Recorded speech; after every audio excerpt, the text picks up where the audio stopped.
Hello everyone, good evening to all of you. कैसे हैं आप लोग? आप सभी का स्वागत है आप ही के अपने सेशन में। और आज हम लोग डिस्कस करने वाले हैं वनरक्षक एग्जाम के लिए साइंस के मोस्ट इंपॉर्टेंट 50 क्वेश्चंस। ये आपके एग्जाम के लिए बहुत इंपॉर्टेंट है। वैसे तो वनरक्षक वाले कोई भी इसको स्किप नहीं करेगा, और अगर आप किसी अनदर एग्जाम की तैयारी कर रहे हैं लाइक CET लेवल 1 लेवल 2, तो आप भी इन क्लासेस को फॉलो कर सकते हैं। मोस्ट इंपॉर्टेंट ये क्वेश्चन होने वाले हैं। तो बिना देरी किए हुए हम इसे स्टार्ट करते हैं। और एक छोटा सा मोटिवेशनल कोट जो मुझे खुद को बहुत अच्छा लगता है, तो चलिए। रुक जाना नहीं तू कहीं हार के, कांटों पे चल के मिलेंगे साए बहार के। हालांकि मैं इसे पूरा दिन गुनगुनाती रहती हूँ। बहुत अच्छा है, बहुत ज़्यादा इंस्पायर करता है कि हमें कहीं पे भी अगर हमारे साथ कहीं पे हार लग रही है, हम किसी एग्ज़ाम में सक्सेस नहीं हो रहे हैं, या जीवन के किसी भी मोड पे, तो ऐसा नहीं है कि हमें हार जाना है, हमें रुक जाना है। नहीं, बिल्कुल नहीं। मतलब कभी भी हमें गिव अप नहीं करना है। उठो चलो, गिरोगे पर एक दिन सफल ज़रूर हो जाओगे। ठीक है, तो जब तक हम कांटों पे नहीं चलेंगे तब तक हमें बाहर भी नहीं मिलेगी। तो बस वही है कि जब तक तपोगे नहीं तब तक निखरोगे नहीं। तो चलिए हम स्टार्ट करते हैं आज के हमारे सेशन को। पहला क्वेश्चन है ये, यहाँ पर जो क्वेश्चंस है ना वो आपके कुछ PYQ क्वेश्चंस हैं जो कि आपके लिए मोस्ट इंपॉर्टेंट है, इसी वजह से इनको स्किप नहीं करना है। फर्स्ट क्वेश्चन है, मानव शरीर में हाइड्रोजन और नाइट्रोजन का कितना प्रतिशत पाया जाता है? आपके पास ये ऑप्शंस हैं, तो यहाँ पे देखिएगा। एक हमने यहाँ पे चार्ट लिया है जिसमें यहाँ पर दिया गया है कि ऑक्सीजन, कार्बन, ये जितने भी एलिमेंट्स हैं वो आपकी बॉडी में कितना परसेंटेज रखते हैं। तो आप ये जानते हैं कि आपकी बॉडी में लगभग 60 to 70% वाटर है। इतने सारे पानी से आपका शरीर मिलकर बना हुआ है। तो आपसे यहाँ पर पूछा गया है, क्या क्या पूछा गया है? हाइड्रोजन और नाइट्रोजन। आप ये भी जानते हैं कि आप ना जो भी कार्बोहाइड्रेट, फैट, प्रोटीन ये सब लेते हैं, तो इनमें कहीं ना कहीं आपको हाइड्रोजन और नाइट्रोजन स्पेसिफिकली आपको प्रोटीन्स के अंदर तो ज़रूर ही देखने को मिलेगा। ये हम पहले भी बात कर चुके हैं। तो देखिएगा, तो यहाँ पर आपको ध्यान रखना है कि हाइड्रोजन कितना होता है 9.5% और नाइट्रोजन होता है 3.2%। ऑक्सीजन सबसे ज़्यादा होता है। ऑब्वियसली आपकी बॉडी को ऑक्सीजन की रिक्वायरमेंट सबसे ज़्यादा होती है ऑक्सीडेशन करने के लिए, ऑक्सीकरण करने के लिए। फिर आता है कार्बन, क्योंकि चाहे हम प्रोटीन की बात करें, फैट की बात करें, कार्बोहाइड्रेट की बात करें, इन सभी में आपको कार्बन ज़रूर देखने को मिलेगा क्योंकि ये सभी ऑर्गेनिक कंपाउंड है। तो यहाँ से आपका जो राइट आंसर है वो क्या रहेगा? यहाँ से आपका सेकेंड नंबर ऑप्शन जो है ये बिल्कुल सही हो जाएगा। बाकी आप ना थोड़ा फ्लो चार्ट को देख लीजिएगा। क्लियर? नेक्स्ट, 2 एम्पियर की धारा एक उपकरण में 5 मिनट के लिए प्रवाहित हो रही है। परिपथ में बहने वाले विद्युत आवेश की मात्रा बता दीजिए। हम जानते हैं कि करंट या धारा बराबर क्या होता है? जल्दी से, धारा बराबर क्या होता है कि जितना भी आवेश बह रहा है कितने समय में, उसे ही हम क्या बोलते हैं? इकाई समय में बहने वाले आवेश को ही हम, इकाई समय में जो आवेश होता है उसे ही हम क्या बोलते हैं? धारा कहते हैं। अब आपसे क्या पूछा है? आवेश पूछा है, यानी कि Q पूछा है। Q इक्वल्स टू क्या हो जाएगा? I Guna T। हम करंट को I से इंडिकेट करते हैं। तो यहाँ पर आपको दिया गया है 2 एम्पियर और यहाँ पर टाइम आपको दिया गया है 5 मिनट। तो हमें लेना है सेकंड में। 5 मिनट को आप 60 से मल्टीप्लाई करोगे तो कितना आ जाएगा? 300, है ना? तो यहाँ पर 300 करेंगे और कितना आएगा? 600 कूलाम। कितना आएगा? आवेश 600 कूलाम। बहुत बहुत सिंपल सा प्रश्न, आपका A नंबर ऑप्शन करेक्ट। अब बच्चे जनरली क्या करते? 2 गुना 5 कर देते बराबर 10, और 10 आप जैसे ही ऑप्शन टिक करते एग्जामिनर आपका गलत कर देता। नेक्स्ट देखो, निम्नलिखित में से कौन सा विकल्प ऑक्सीजन, फ्लोरीन, नाइट्रोजन के परमाणु त्रिज्या का सही क्रम है? आपके पास ये ऑप्शंस दिए गए हैं। तो हम थोड़ा सा चलते हैं हमारे पीरियोडिक टेबल की तरफ। हमें क्या पूछा है? नाइट्रोजन, ऑक्सीजन और फ्लोरीन के बीच में पूछा है। क्लियर? जैसे जैसे आप यहाँ पर बाएं से दाएं तरफ बढ़ते जाते हैं पीरियोडिक टेबल में, तो त्रिज्या या परमाणु जो आपका कोई भी एटम है उसका जो साइज है वो कम होता जाता है। क्यों होता है आगे देखेंगे, परंतु ध्यान रखिएगा साइज कम होने की वजह से त्रिज्या भी कम होगी। तो सबसे ज़्यादा जिसका साइज बड़ा होगा, त्रिज्या यानी कि रेडियस उसकी ज़्यादा बड़ी होगी। तो यहाँ पर कुछ बनेगा इस प्रकार से, है ना? ऐसा ही तो बनेगा। ठीक है, तो अब हम यहाँ पे ऑप्शंस देख लेते हैं। तो ऐसा ऑप्शंस आपके पास है, कौन सा रहेगा? D नंबर ऑप्शन आपका यहाँ पर सही हो जाएगा। क्लियर। तो सबसे कम फ्लोरीन की, फिर ऑक्सीजन, और फिर सबसे ज्यादा है नाइट्रोजन की। डी नंबर ऑप्शन आपका यहाँ पे करेक्ट हो जाएगा। नेक्स्ट देखिएगा, प्रतिरोधकता यानी कि जो रेसिस्टिविटी होती है वो नहीं बदलती है। आप लोगों ने एक फॉर्मूला देखा है ना, आर प्रोपोर्शनल क्या होता है, एल अपॉन में ए होता है। तो जैसे ही आप प्रोपोर्शनल वाले साइन को हटाते हैं तो आप बराबर लगाते हैं, तो रो एल अपॉन में ए आ जाता है, ठीक है। इसे ही आप क्या बोलते हैं, प्रतिरोधकता कहते हैं। तो जो हमारा प्रतिरोध है, रेसिस्टेंस है, वो तो इन सभी के ऊपर डिपेंड करता है, परंतु जो प्रतिरोधकता है वो डिपेंड करती है किसके ऊपर, एक तो पदार्थ कैसा है, क्या वो मेटल है, मेटल है तो कौन सी मेटल है, उसके अलावा तापमान पर डिपेंड करेगी। इन दोनों के अलावा और किसी पर भी निर्भर नहीं करती है प्रतिरोधकता, उससे कोई फर्क नहीं पड़ता है, वो सिर्फ पदार्थ को देखेगी और टेम्परेचर को देखेगी। तो यहाँ पर राइट आंसर रहेगा कि अगर उसका आकार बदलता है तो उसको कोई फर्क नहीं पड़ेगा, और यही आपका सही उत्तर हो जाएगा। क्लियर। नेक्स्ट देखो, नेक्स्ट आपके पास यहाँ पे प्रश्न है, 24 मीटर ऊंचाई से गिराई गई रबर की गेंद अपनी गतिज ऊर्जा को 25% खो देती है, कितनी ऊंचाई तक वापस जाएगी। आपने देखा है, आप किसी बॉल को ऊपर उछालेंगे, एक पर्टिकुलर हाइट तक जाने के बाद नीचे, फिर ऊपर, फिर नीचे, यूं ऐसे ठप्पा खाती रहती है ना, फिर धीरे धीरे धीरे धीरे धीरे धीरे करके डाउन। तो हम लोग ये जानते हैं कि जब भी हमने किसी को यहाँ पर ऊपर उछाला तो उस समय पर उसके पास कौन सी होती है, स्थितिज ऊर्जा होती है, यानी कि पोटेंशियल एनर्जी होती है। कौन सी ऊर्जा रहेगी, स्थितिज ऊर्जा रहेगी, यानी कि पोटेंशियल एनर्जी होती है। और आप ये ध्यान रखिएगा कि मैकेनिकल एनर्जी यानी कि यांत्रिक ऊर्जा बराबर क्या होता है, पोटेंशियल एनर्जी, और आपका काइनेटिक एनर्जी, या आप ऐसे बोल सकते हैं potential energy equals to kinetic energy बराबर क्या होगा, 0। दोनों बराबर ही होंगी, एक कम दूसरी ज़्यादा। एनर्जी कंजर्वेशन लो, ऊर्जा संरक्षण का नियम, अगर ना तो आप एनर्जी को क्रिएट कर सकते हैं, ना ही आप डिस्ट्रॉय, यानी कि ना तो आप ऊर्जा को उत्पन्न कर सकते हैं, ना ही आप उसे नष्ट कर सकते हैं, हम बस ऊर्जा को एक रूप से दूसरे रूप में बदल सकते हैं। ये कहता है ऊर्जा संरक्षण का नियम। क्लियर। तो अब ये कहता है तो मतलब अगर जहां पर पोटेंशियल एनर्जी हाईएस्ट होगी वहां पर काइनेटिक एनर्जी यानी कि गतिज ऊर्जा 0, जहां पर पोटेंशियल एनर्जी 0 वहां पर गतिज ऊर्जा अधिक। क्लियर। तो यहाँ पे देखिएगा कि और इसका फॉर्मूला क्या होता है, mgh। तो यहाँ इसने बोला कि 24 मीटर ऊंचाई से गिराई गई रबर की गेंद अपनी गतिज ऊर्जा को 25% खो देती है, क्योंकि जैसे जैसे नीचे आने लगेगी ना गेंद तो इसकी गतिज ऊर्जा बढ़ जाएगी, ठीक है। क्योंकि एक तो क्या होगा कि ग्रेविटी उसको खींचेगी और साथ में वो चीज़ नीचे की तरफ आ रही है। तो यहाँ पर इसने बोला है कि 24 मीटर ऊंचाई से गिराई गई रबर की गेंद अपनी गतिज ऊर्जा को 25% खो देती है, यानी कि रिमेनिंग कितना बचा है। अब आप इसको 1/4 कह सकते हैं ना, पीछे बचा है 75%, यानी कि आप बोल सकते हैं 3/4। ऊंचाई कितनी है, 24 मीटर है, आप इसको काटेंगे, 4 6 24 और 6 तिया 18, कितना 18 मीटर तक वापस जाएगी। क्लियर। तो राइट आंसर आपका क्या होगा, सी नंबर ऑप्शन यहाँ पर आपका बिल्कुल सही हो जाएगा। नेक्स्ट देखो, बहुत सिंपल प्रश्न है, ये आपके क्वेश्चंस एग्जाम में पूछे गए हैं।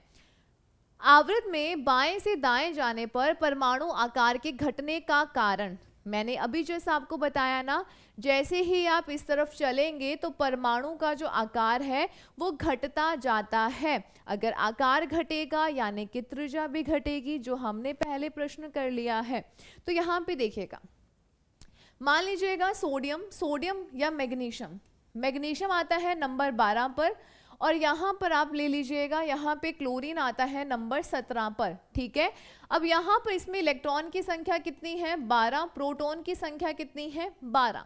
यहाँ पे क्लोरीन की संख्या कितनी है, 17, यहाँ पे प्रोटॉन की संख्या कितनी है, 17, और इलेक्ट्रॉन की संख्या भी कितनी होगी, 17, क्योंकि जितना उनका परमाणु क्रमांक होता है उनके अंदर उतने ही प्रोटॉन और इलेक्ट्रॉन होते हैं। ये आपने पढ़ा होगा, नहीं तो मैंने क्लासेस में बहुत बार इसके बारे में चर्चा करी है।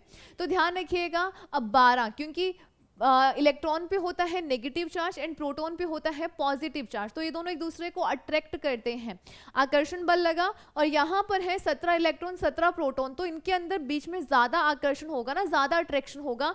इसी वजह से जैसे जैसे आप आगे की तरफ बढ़ेंगे आकार कम होता जाता है, क्योंकि अट्रैक्शन ज़्यादा होगा तो ऑब्वियसली आकार कम हो जाएगा। क्लियर?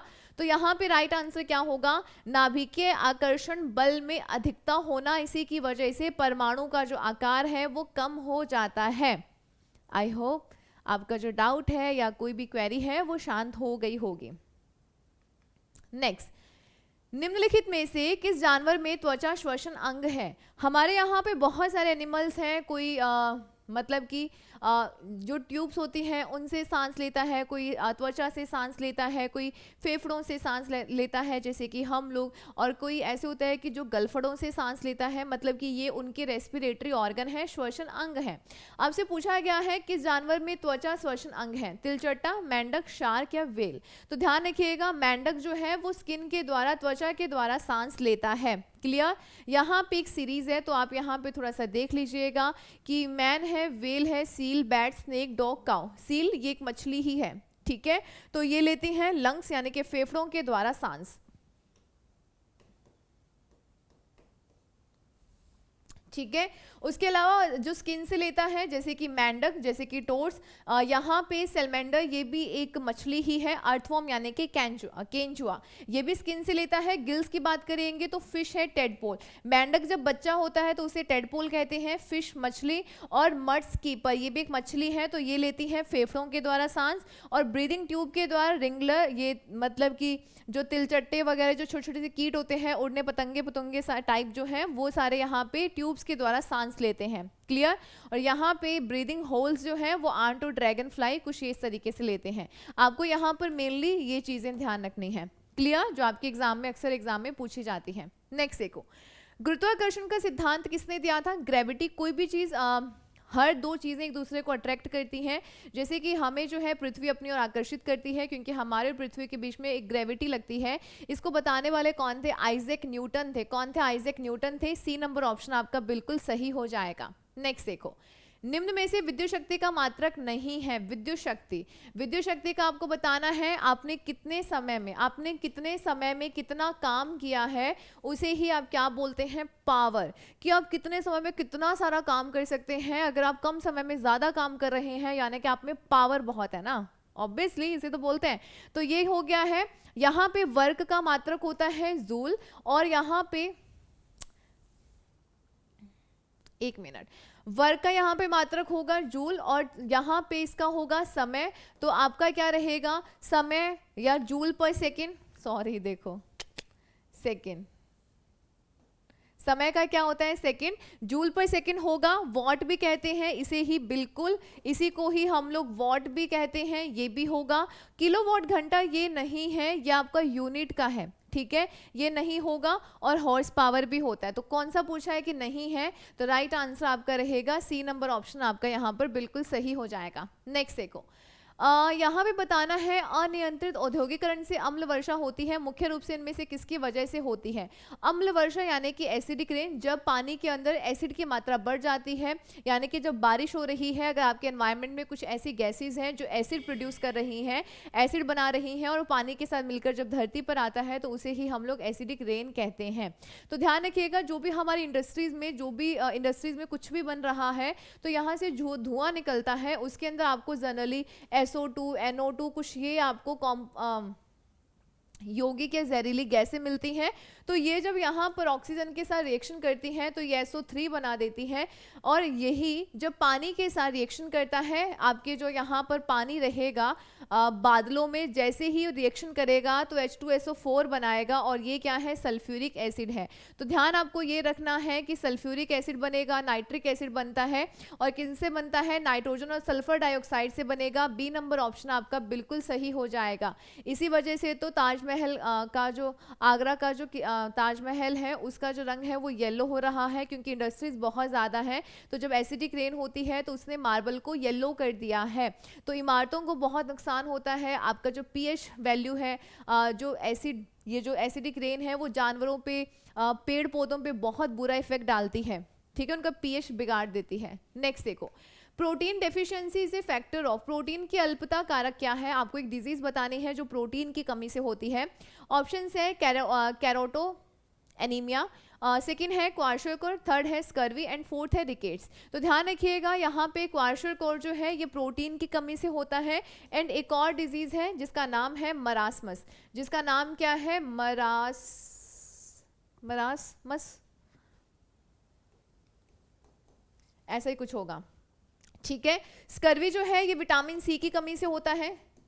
उसके अलावा जो रिकेट्स और ऑस्टियोमलेशिया है ये विटामिन डी की कमी से होता है, ये विटामिन ए की कमी से होता है। क्लियर? तो राइट आंसर आपका क्या रहेगा, बी नंबर ऑप्शन जो है ये आपका बिल्कुल सही हो जाएगा। नेक्स्ट देखो, लार इनमें से किसके पाचन में सहयोग करती है? आपकी बॉडी में आप जो भी खाना खाते हैं तो वो बहुत ज़्यादा कॉम्प्लेक्स फूड होता है, जटिल होता है, तो उसको छोटे छोटे अवस्था में तोड़ा जाता है, उसे ही पाचन की क्रिया कहते हैं। आपके शरीर में बहुत सारी ग्रंथियां हैं जिनसे एंजाइम या जूस स्रावित होते हैं और वो आपके शरीर में खाने को पाचन करने में सहायता करते हैं। तो आपको बताना है कि मुंह में जो लार होती है वो भी पाचन में सहयोग करती है, और वो किसके पाचन में सहयोग करती है? तो ध्यान रखिएगा, स्टार्च या आप बोल सकते हैं कार्बोहाइड्रेट, कार्बोहाइड्रेट के पाचन में सहयोग करती है।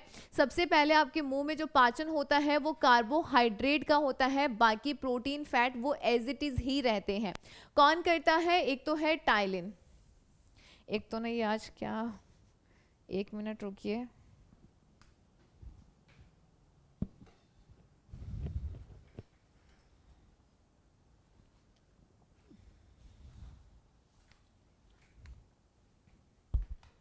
Just a minute.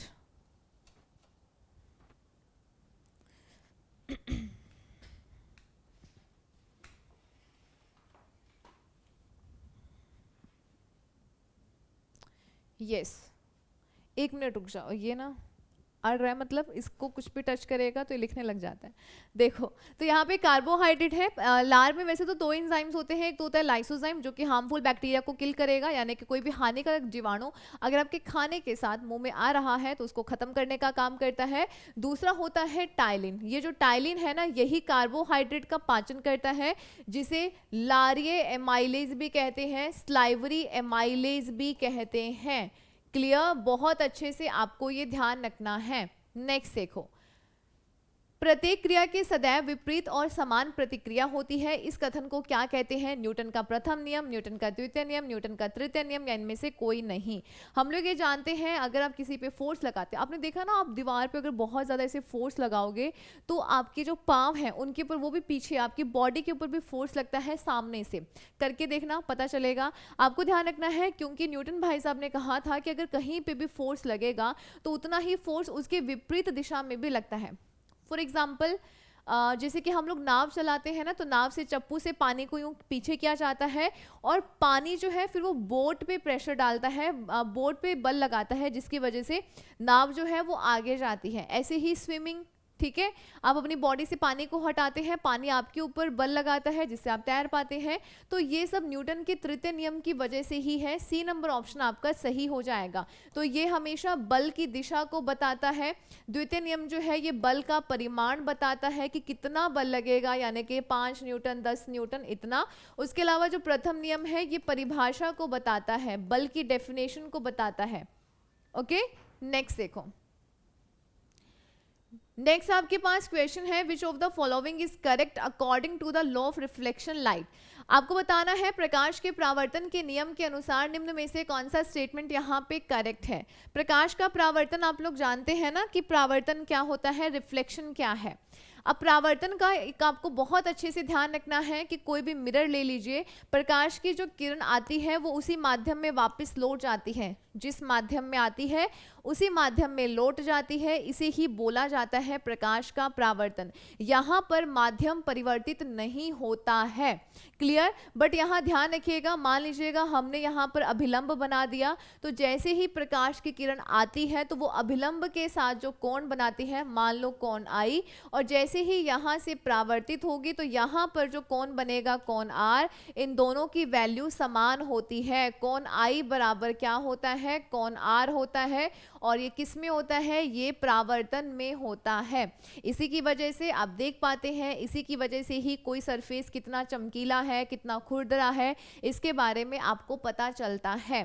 क्लियर। देखो यहाँ पे आपतन कोण और परावर्तन कोण बराबर है, बिल्कुल सही। आपतन कोण परावर्तन कोण से कम है, गलत। आपतन कोण परावर्तन कोण से अधिक है, गलत। तो सही बताना था, आपका ए नंबर ऑप्शन यहाँ पर बिल्कुल सही हो जाएगा। नेक्स्ट देखो, प्लास्टर ऑफ पेरिस का रासायनिक नाम होता है प्लास्टर ऑफ पेरिस। तो ध्यान रखिएगा, ये होता है आपका कैल्शियम सल्फेट हेमी हाइड्रेट, ठीक है। अब यहाँ पे एक फॉर्मूला और होता है कैल्शियम सल्फेट डॉट 2H2O, इसका नाम है डाइहाइड्रेट, इसका नाम होता है जिप्सम। जब इसी को ही अगर आप 100 डिग्री सेंटीग्रेड पर गर्म करोगे तो आपको क्या मिलता है, प्लास्टर ऑफ पेरिस मिलता है, POP मिलता है। तो याद रखिएगा कैल्शियम सल्फेट हेमी हाइड्रेट और डाइहाइड्रेट, तो आपका नाम हो जाएगा जिप्सम। डन।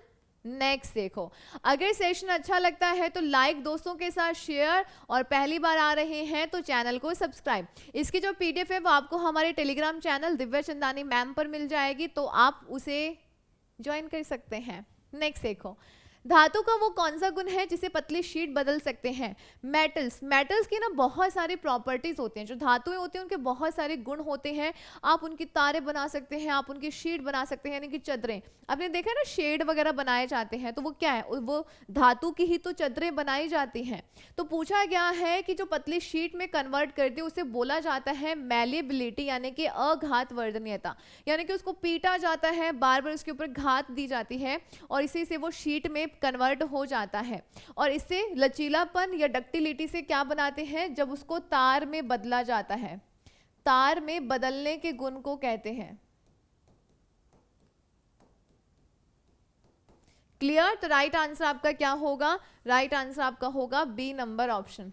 नेक्स्ट देखो, जेल एग्जाम्पल है, जेल जस्ट कॉलॉइड है, कॉलॉइड यानी कि कॉलॉइड मिश्रण होता है जो कैसा होता है, विषमांगी यानी कि हेट्रोजेनस होता है। तो यहाँ पे स्मोक, कोहरा, दूध या मक्खन, जेल किसका एग्जाम्पल है, जेल का एग्जाम्पल कौन सा है। तो ध्यान रखिएगा, जो बटर है, बटर हो गया है, उसके अलावा चीज हो गया है, उसके अलावा जो जेलीज होती हैं, खाई है ना जेलीज, जो टॉफीज आती हैं बच्चों वाली, वो, ठीक है। तो ये सब जेल का एग्जाम्पल है।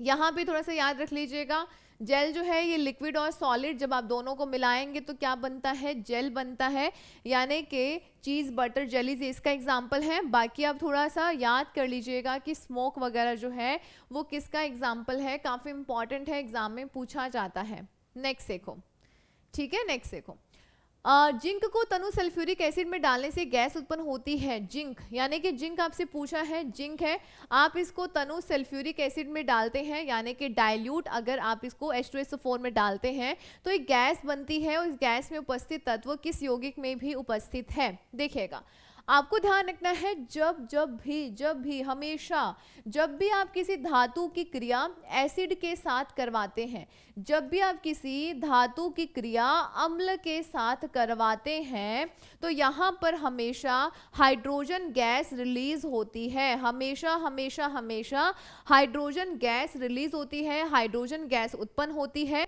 अब आपसे क्या पूछा है कि इनमें से किसमें हाइड्रोजन उपस्थित है, जो गैस बनेगी इस गैस में उपस्थित तत्व कौन सा है, हाइड्रोजन, इनमें से किस में उपस्थित है, इसमें नहीं, इसमें नहीं, सिर्फ यहाँ पे जो H2O है इसी के अंदर ही प्रेजेंट है। राइट आंसर आपका होगा C number option. Clear. Next देखो, मैग्नीशियम फॉस्फेट का रासायनिक सूत्र है, मैग्नीशियम फॉस्फेट का रासायनिक सूत्र है, तो यहाँ आपको बहुत अच्छे से ध्यान रखना है, Mg3PO4 ट्वाइस, ये आपका है मैग्नीशियम फॉस्फेट का केमिकल फॉर्मूला। कहाँ पे इस्तेमाल होता है, आपकी मांसपेशियों में ऐंठन होना, दर्द होना, खिंचाव होना, वीकनेस को दूर करने के लिए हम इसका इस्तेमाल करते हैं। क्लियर। नेक्स्ट देखो, 14 डिग्री फ़ारेनहाइट कितने डिग्री सेंटीग्रेड के बराबर होता है। तो हमारे पास यहाँ पे एक फॉर्मूला होता है C/5 और F-32/9, ये हमारे पास है, ये डिग्री सेंटीग्रेड और फ़ारेनहाइट को बराबर रखने का। क्लियर। तो यहाँ आपको बहुत अच्छे से ध्यान रखना है कि यहाँ पर क्या दिया गया है, 14 डिग्री फ़ारेनहाइट, C/5 बराबर 14 माइनस 32/9। अब आप देख रहे हैं 32 नेगेटिव में है, तो जब आप यहाँ से इसको कैंसिल करेंगे यहाँ पे आएगा आपका 18, है ना, 4 में से यहाँ पे 12 में से 4 गए 8 और एक आ जाएगा 18, 18 माइनस का रहेगा बटा 9। अब देखो आंसर आपके पास माइनस में आएगा, गलत गलत, है ना। तो देखो यहाँ पे इसको काटा 2, C बराबर क्या रहेगा -10, यानी कि 14 डिग्री फ़ारेनहाइट जो है वो -10 डिग्री के बराबर होता है। राइट आंसर इज ए, ठीक है, is the correct right answer. चलो, टाइफाइड ज्वर की पुष्टि किस परीक्षण से की जाती है? टाइफाइड ज्वर यानी कि फीवर। टाइफाइड को अगर आपको एग्जामिन डायग्नोस करना है कि टाइफाइड है तो हम कौन सा टेस्ट करवाते हैं? एलिजा, वेस्टर्न ब्लॉट, विडाल या कंप्लीट ब्लड काउंट यानी कि सीबीसी। तो सीबीसी तो जनरली हर किसी में होता है। अगर आपको अपनी ब्लड का एग्जामिन करवाना है, आपकी कितना आरबीसी है, कितनी प्लेटलेट्स हैं और कितनी डब्ल्यूबीसी वगैरह है, हीमोग्लोबिन कितना है, वो सारी चीज़ें हम लोग सीबीसी से बताते हैं, ठीक है। उसके अलावा वेस्टर्न ब्लॉट और एलिजा जो टेस्ट है ये एचआईवी के टेस्ट होते हैं। एचआईवी का पता लगाने के लिए हम लोग ये टेस्ट करवाते हैं। और ध्यान रखिएगा Widal test, C number option आपका यहाँ पर बिल्कुल सही हो जाएगा। नेक्स्ट, किस हड्डी को छाती की हड्डी के रूप में जाना जाता है यानी कि ब्रेस्ट बोन के रूप में जाना जाता है? तो यहाँ देखिएगा हमारा ये बॉडी हमारे कंकाल तंत्र है और यहाँ पर ये आपको जो रेड कलर की दिखाई दे रही है ये है छाती की हड्डी, जिसे आप लोग बोलते हैं स्टर्नम। क्या बोलते हैं? स्टर्नम कहते हैं। इसी से ही आपकी पसलियां वसलियां जुड़ी होती हैं। तो ये क्या है? ये है स्टर्नम। तो फर्स्ट नंबर ऑप्शन आपका सही हो जाएगा। क्लैविकल यानी कि कॉलर बोन और स्कैपुला ये वाली हड्डी होती है, ठीक है, शोल्डर वाली बोन। नेक्स्ट देखो, नेक्स्ट आपके पास प्रश्न है ऊष्मा का सबसे अच्छा चालक। What is the best conductor of heat? जस्ता, सोना, कॉपर या पीतल? तो यहाँ पे मैंने एक आपको लिया है और ध्यान रखिएगा कि कौन किसका एक बहुत अच्छा हीट का कंडक्टर है। तो यहाँ पे ना आपके पास क्या क्या ऑप्शंस हैं, तो पहले आप देख लीजिएगा कि डायमंड सबसे ज़्यादा, अगर आप गर्म करोगे ना तो डायमंड बहुत जल्दी गर्म हो जाएगा। उसके बाद सिल्वर और फिर कॉपर। तो हमारे पास यहाँ पे सिल्वर तो ऑप्शन में नहीं है बट हमारे पास कॉपर ज़रूर है। तो राइट आंसर आपका क्या रहेगा? कॉपर।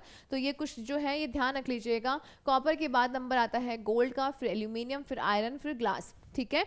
इसी वजह से आपने देखा है ना आपके बहुत सारे बर्तन आते हैं जिनमें नीचे कॉपर की कोटिंग की जाती है ताकि वो जल्दी से गर्म हो जाए, ठीक है। देखा होगा ना घर में बर्तन होते हैं हमारे या नहीं होते? देखो, नेक्स्ट आपके पास प्रश्न है SI unit of magnetic flux. Tesla, weber, Gauss या गॉस, वैसे इसको गॉस कहेंगे, और एम्पियर।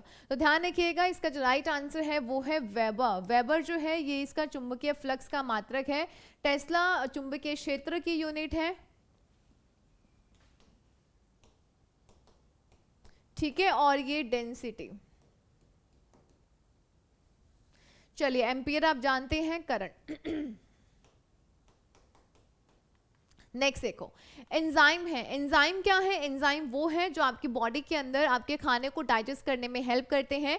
यानी कि जब आपका खाना आपके पेट में जाता है ना, फटाफट से रिएक्शंस करेंगे। तो क्या है? बायो कैटलिस्ट है। क्या है? बायो कैटलिस्ट है, क्योंकि क्रिया को तेज कर देते हैं, पाचन की क्रिया को। साथ ही ध्यान रखिएगा कि जो एंजाइम होते हैं ये प्रोटीन से बने होते हैं। किससे बने होते हैं? प्रोटीन से बने होते हैं। और कैसे हैं? बायो कैटलिस्ट हैं। नेक्स्ट देखो, एक चींटी के डंक में कौन सा एसिड होता है? लैक्टिक, ऑक्जेलिक, मिथेनॉइक या फिर सिट्रिक एसिड? तो ध्यान आपको रखना है मिथेनॉइक एसिड होता है। बहुत इंपॉर्टेंट है, बहुत इंपॉर्टेंट है, अक्सर एग्जाम में पूछा जाता है। इसे ही फॉर्मिक एसिड भी कहते हैं, इसे ही फॉर्मिक एसिड भी कहते हैं, क्योंकि चींटी का नाम क्या है? फॉर्मिका, इसी से ही फॉर्मिक एसिड इसका नाम दिया गया है। लैक्टिक एसिड जो है ये आपको दूध और दही में मिलेगा। ऑक्जेलिक एसिड जो है ये आपको टमाटर वगैरह में देखने को मिलता है। सिट्रिक एसिड जो है ये आपको खट्टे फलों में देखने को मिलेगा, नींबू, संतरा वगैरह, इन सभी में। नेक्स्ट देखो, एक 100 वॉट का बल्ब 10 घंटे जलता है तो 5 रुपए प्रति यूनिट की दर से विद्युत खर्च कितना होगा? कैसे निकालना है? बहुत सिंपल सा है। 100 वॉट का बल्ब है, एक ही बल्ब है। अगर 2-4 होते तो आप 2 यहां पर कर देते। एक ही बल्ब है, ठीक है। कितने घंटे चलता है? 10 घंटे चलता है। ये तो आपका आता है यूनिट्स, ये आपका आता है, पर हम इसको क्या करते हैं? किलोवाट यूनिट में चेंज करेंगे। तो हम इसको 1000 से भाग करते हैं, तभी ये किलो यूनिट आएगी, क्योंकि आपका जो बिल आता है वो किलो यूनिट में आता है। तो आप यहाँ से सारी यूनिट कट कर दोगे, कितना आ जाएगा? 1 यूनिट आ जाएगा, ठीक है। अब जब 1 यूनिट आएगा और 1 यूनिट का खर्चा कितना है, 5 रुपए है, तो 5 गुना 1 यानी कि 5 रुपए। अगर आपके पास 100 वॉट का एक बल्ब है और ये 10 घंटे चलता है तो आपका बिल आएगा 5 रुपए।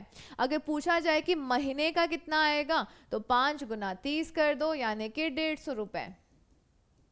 ठीक है, इस तरीके से आएगा। तो राइट आंसर आपका फिर क्या रहेगा, 4th नंबर ऑप्शन आपका सही हो जाएगा। जो जो जैसा दिया है मल्टीप्लाई कर दो, बस इसको फिर किलोवाट में बदलना है तो 1000 से भाग दे देना बस। भोपाल गैस रिसाव कांड में कौन सी जहरीली गैस का रिसाव हुआ था, बहुत ज़्यादा ये चर्चा का विषय था। Ammonia, methyl isocyanide, ethylene oxide और मिथाइल एल्कोहल। तो ध्यान रखिएगा मिथाइल आइसोसाइनाइड जिससे हज़ारों लोगों की मौत हुई थी, बहुत ज़्यादा। तो सेकंड नंबर ऑप्शन जो है ये आपका सही हो जाएगा। नेक्स्ट, शरीर में लिम्फोसाइट कोशिकाओं के बनने से संबंधित है। लिम्फोसाइट कोशिकाएं जो है या आपके WBC का ही पार्ट है, या आपके WBC का भाग है, और जो आपका क्या बनाती है, इम्यून सिस्टम बनाती है, प्रतिरोधक क्षमता बनाती है, इम्यून सिस्टम बनाती है। तो ध्यान रखिएगा हमारे शरीर में एक ऐसी ग्रंथि होती है जो हमारे इधर छाती में स्थित होती है, तो इसका नाम क्या है, इसका नाम है थाइमस। ठीक है, लाइट पिंक से कलर की होती है। जैसे जैसे आपकी उम्र बढ़ती जाती है वैसे वैसे ही अपना काम करना बंद करती जाती है, तो इसका नाम है थाइमस ग्रंथि। तो ये हमारे लिम्फोसाइट कोशिकाओं को मैच्योर करती है, उनको विकसित करने का काम करती है। इसी वजह से जब तक ये अच्छे से काम करती है आपके शरीर की रोग प्रतिरोधक क्षमता, इम्यून सिस्टम बहुत अच्छा होता है। जैसे जैसे डाउन जाएगी आपके बॉडी का इम्यून सिस्टम थोड़ा कम होता जाता है। ठीक है, नेक्स्ट देखो, नैनो टेक्नोलॉजी संबंधित है कार्बन इंजीनियरिंग से, माइक्रोबायोलॉजी से, माइक्रोफिजिक्स या फिर न्यूक्लियर इंजीनियरिंग से। तो ध्यान आपको ये रखना है कि ये संबंधित है आपका सूक्ष्म भौतिकी से संबंधित है। ठीक है, सी नंबर ऑप्शन यहाँ पे आपका बिल्कुल सही हो जाएगा। नेक्स्ट देखो, निम्नलिखित कथनों पर विचार कीजिए और दिए गए कूट में से सही उत्तर का चयन कीजिए। Just a minute.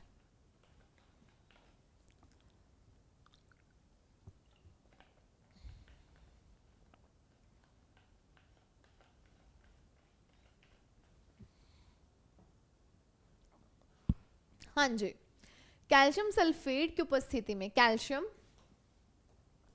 सल्फेट की उपस्थिति में जल को कठोर बना देती है और ये उपयोगी योग्य नहीं रहता है। बिल्कुल सही है, कैल्शियम सल्फेट, मैग्नीशियम सल्फेट, इनकी जो उपस्थिति है वो जल को कठोर बना देती है और फिर साबुन वगैरह जो है वो अच्छे से काम नहीं करता है। तो बिल्कुल यहाँ पर सही है, आपको सही उत्तर ही बताना है। हीरा जो है तांबा और लोहे से कठोर है, बिल्कुल कठोर है भाई। और साथ में ध्यान रखिएगा एक नेचुरल है और नेचुरल में सबसे ज़्यादा कठोर पदार्थ है।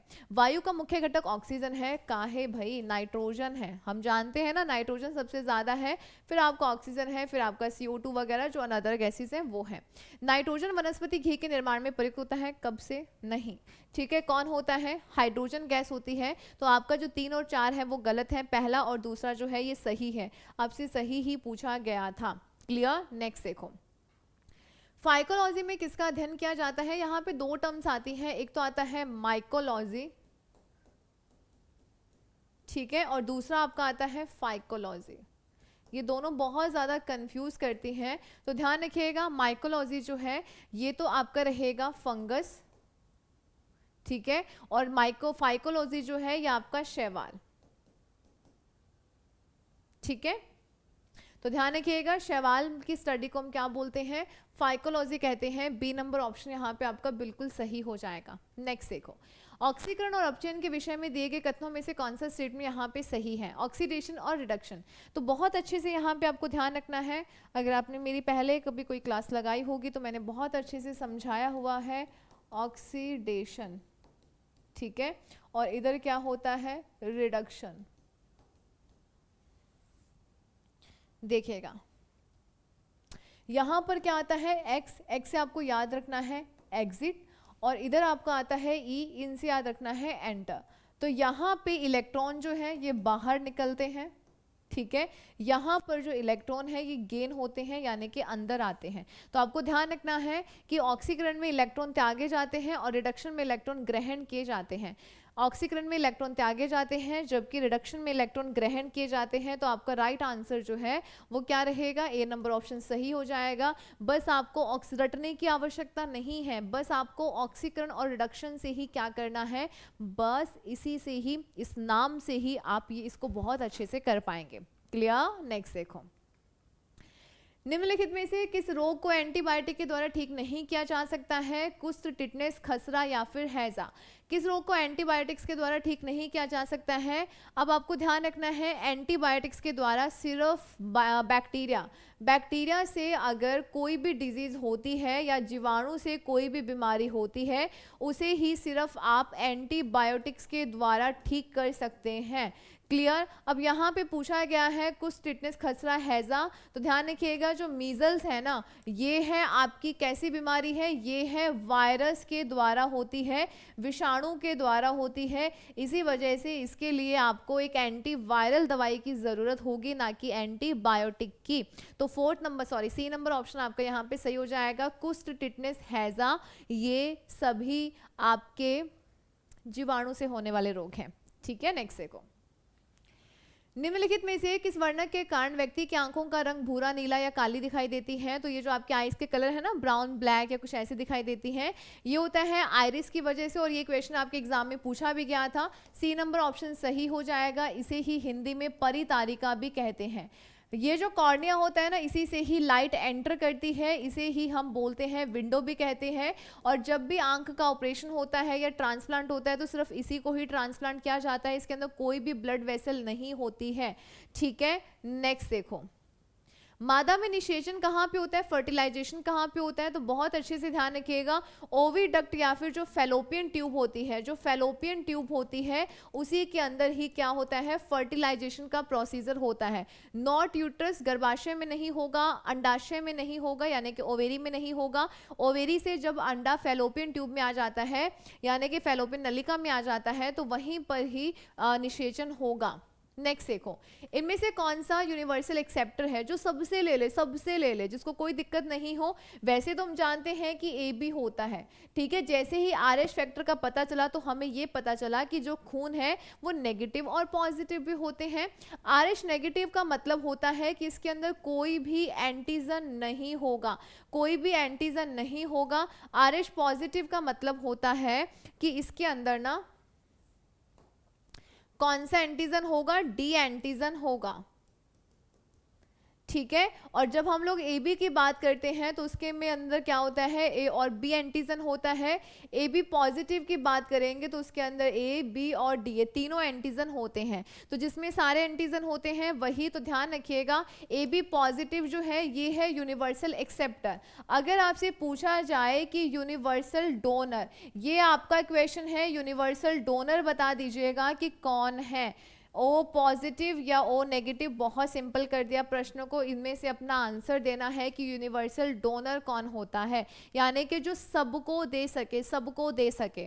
ठीक है, नेक्स्ट देखो, एक दिशा में बहने वाली धारा को क्या कहते हैं? तो ध्यान रखिएगा, मैंने आपको कुछ दिन पहले भी बताया था, इस प्रकार से जो धारा जाती है उसे आप बोलते हैं अल्टरनेटिव करंट कहते हैं, एसी कहते हैं। जो आपके घरों में आती है, डीसी की बात करेंगे, ये हमेशा एक ही डायरेक्शन में जाती है, इसे आप कहते हैं डीसी, यानी कि डायरेक्ट करंट कहते हैं। आप इसको ज़्यादा दूरी तक नहीं भेज सकते हो, एसी को भेज सकते हैं, इसी वजह से हम हमारे घरों में एसी का ही इस्तेमाल करते हैं, यानी कि प्रत्यावर्ती धारा का ही इस्तेमाल करते हैं। और राइट आंसर आपका होगा दिष्ट धारा इस प्रश्न का। ओके, नेक्स्ट देखो, हम थोड़ा फास्ट चल रहे हैं ताकि हम कम समय में ज़्यादा से ज़्यादा क्वेश्चंस को कवर कर पाएं।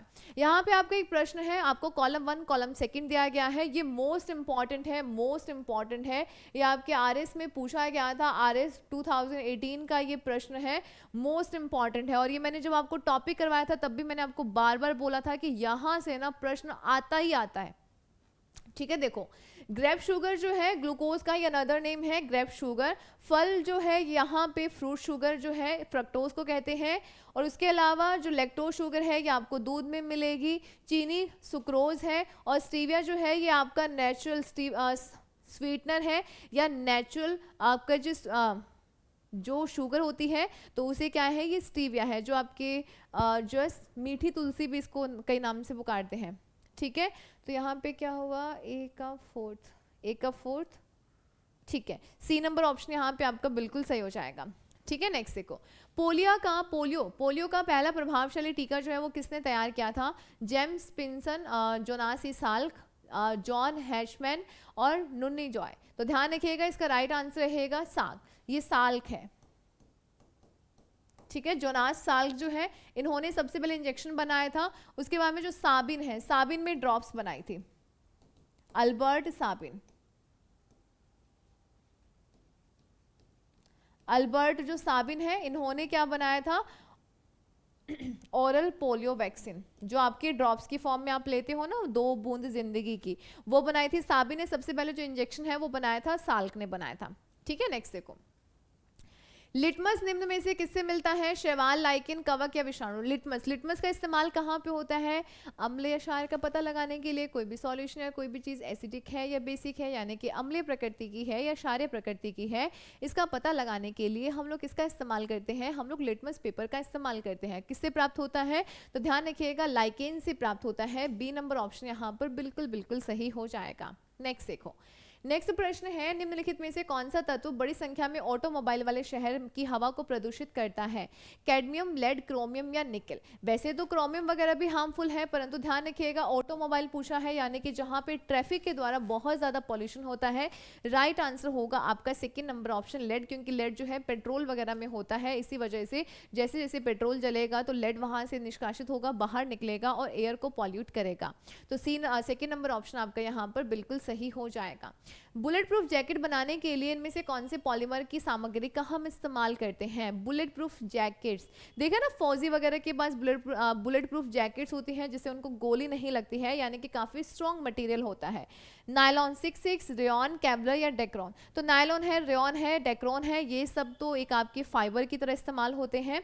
कैवलर का जो इस्तेमाल है, इसका इस्तेमाल किया जाता है बुलेट प्रूफ जैकेट बनाने के लिए। इसका जैसे कि रेजिन वगैरह हो गया है, उसका इस्तेमाल उसमें बनाने में किया जाएगा। रेयॉन कपड़े वगैरह आपने देखे होंगे बहुत सारा है, और नायलॉन जो है रस्सियां, ब्रश वगैरह इनको बनाने में इस्तेमाल होता है। नेक्स्ट, नाइट्रीकरण का अर्थ क्या होता है, नाइट्रीकरण यानी कि नाइट्रिफिकेशन का अर्थ बता दीजिए। आपके पास यहाँ पे कुछ ऑप्शंस दिए गए हैं। नाइट्रेट का आणविक ऑक्सीजन में विघटन, अमोनिया का नाइट्रेट में ऑक्सीकरण, नाइट्रेट का अमोनिया में विघटन या वायुमंडल की ऑक्सीजन का स्थिर होना। तो यहाँ पे राइट आंसर आपका रहेगा अमोनिया का नाइट्रेट में ऑक्सीकरण होना। आप लोग ये बहुत अच्छे से याद रखिएगा कि हमारे एनवायरनमेंट में नाइट्रोजन तो बहुत है, परंतु हमारे जो पौधे हैं ना, वो नाइट्रेट की फॉर्म में नाइट्रेट की फॉर्म में उन्हें नाइट्रोजन चाहिए होती है। तो बहुत सारे बैक्टीरिया जैसे कि नाइट्रोसोमोनास, नाइट्रोकोकस, राइजोबियम, ये कुछ हमारे बैक्टीरिया वगैरह हैं जो नाइट्रोजन का फिक्सेशन करते हैं, नाइट्रोजन को स्थिरीकरण करते हैं, उसको अमोनिया और फिर बाद में नाइट्रेट और नाइट्राइट में कन्वर्ट कर देते हैं। तो अमोनिया का नाइट्रेट और नाइट्राइट में जो ऑक्सीकरण है उसे ही हम क्या बोलते हैं, नाइट्रीकरण कहते हैं। तो बी नंबर ऑप्शन आपका सही हो जाएगा। नेक्स्ट, उपजाऊ मिट्टी जो सामान्य फसलें उगाने के अनुकूल होती है, उसका पीएच वैल्यू कितना होना चाहिए। उपजाऊ मिट्टी, हम ये चाहते हैं कि फसल बहुत अच्छी हो, तो ध्यान रखिएगा ना तो वो एसिडिक नेचर की होनी चाहिए, ना ही बेसिक नेचर की। तो यहाँ पे जब आप देखेंगे तो डी नंबर ऑप्शन यहाँ पर बिल्कुल सही हो जाएगा, क्योंकि अगर मिट्टी अम्लीय है तो भी हमें कुछ जैसे कि जिप्सम, रॉक, फॉस्फेट, इनका इस्तेमाल करना होगा।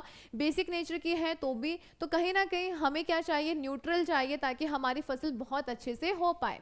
तो डी नंबर ऑप्शन आपका बिल्कुल सही हो जाएगा। नेक्स्ट, इनमें से किसके पास एलोट्रोप नहीं है, यानी कि किसके पास अपर रूप नहीं है। अपर रूप क्या होता है कि उसका जो रासायनिक स्वरूप है वो तो समान होता है, परंतु उसका जो भौतिक स्वरूप है, यानी कि उसको देखने से वो अलग अलग दिखाई देता है। तो ऑक्सीजन के अपर रूप हैं, जैसे कि ऑक्सीजन है और आपका ओजोन वगैरह है, ठीक है। सल्फर के भी अपर रूप है, नाइट्रोजन के अपर रूप नहीं है। कार्बन के अपर रूप तो आप जानते ही हैं, जैसे कि डायमंड है, ग्रेफीन है, ग्रेफाइट है, फुलरीन है, ये सब चीजें समझ गए। कार्बन का नाम लेते।